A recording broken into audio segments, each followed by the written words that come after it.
Deutéronome, chapitre 21. Si, dans le pays dont l'Éternel, ton Dieu, te donne la possession, l'on trouve étendu au milieu d'un champ un homme tué, sans que l'on sache qui l'a frappé, tes anciens et tes juges iront mesurer les distances à partir du cadavre jusqu'aux villes des environs.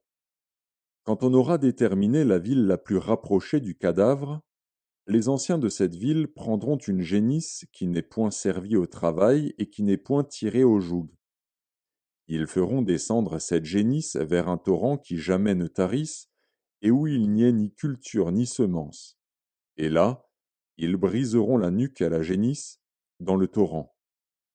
Alors s'approcheront les sacrificateurs, fils de Lévi, car l'Éternel, ton Dieu, les a choisis pour qu'ils le servent et qu'ils bénissent au nom de l'Éternel, et ce sont eux qui doivent prononcer sur toute contestation et sur toute blessure.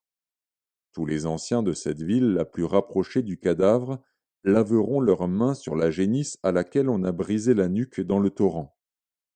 Et prenant la parole, ils diront: Nos mains n'ont point répandu ce sang et nos yeux ne l'ont point vu répandre.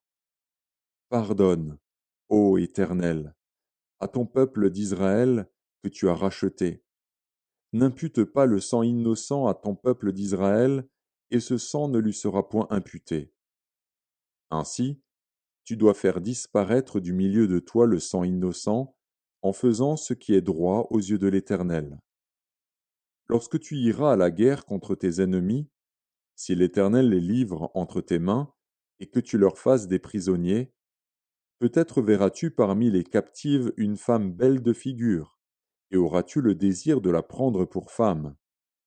Alors tu l'amèneras dans l'intérieur de ta maison. Elle se rasera la tête et se fera les ongles. Elle quittera les vêtements qu'elle portait quand elle a été prise. Elle demeurera dans ta maison, et elle pleurera son père et sa mère pendant 1 mois. Après cela, tu iras vers elle, tu l'auras en ta possession, et elle sera ta femme. Si elle cesse de te plaire, tu la laisseras aller où elle voudra. Tu ne pourras pas la vendre pour de l'argent ni la traiter comme esclave, parce que tu l'auras humiliée.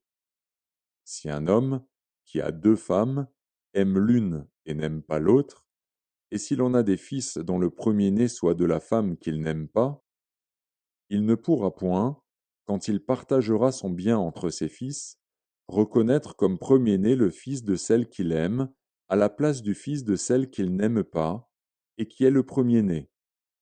Mais il reconnaîtra pour premier-né le fils de celle qu'il n'aime pas, et lui donnera sur son bien une portion double. Car ce fils est les prémices de sa vigueur, le droit d'aînesse lui appartient. Si un homme a un fils indocile et rebelle, n'écoutant ni la voix de son père, ni la voix de sa mère, et ne leur obéissant pas même après qu'ils l'ont châtié, le père et la mère le prendront, et le mèneront vers les anciens de sa ville et à la porte du lieu qu'il habite. Ils diront aux anciens de sa ville: Voici notre fils qui est indocile et rebelle, qui n'écoute pas notre voix, et qui se livre à des excès et à l'ivrognerie.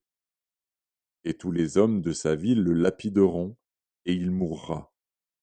Tu ôteras ainsi le mal du milieu de toi, afin que tout Israël entende et craigne. Si l'on fait mourir un homme qui a commis un crime digne de mort, et que tu l'aies pendu à un bois, son cadavre ne passera point la nuit sur le bois, mais tu l'enterreras le jour même, car celui qui est pendu est un objet de malédiction auprès de Dieu, et tu ne souilleras point le pays que l'Éternel, ton Dieu, te donne pour héritage.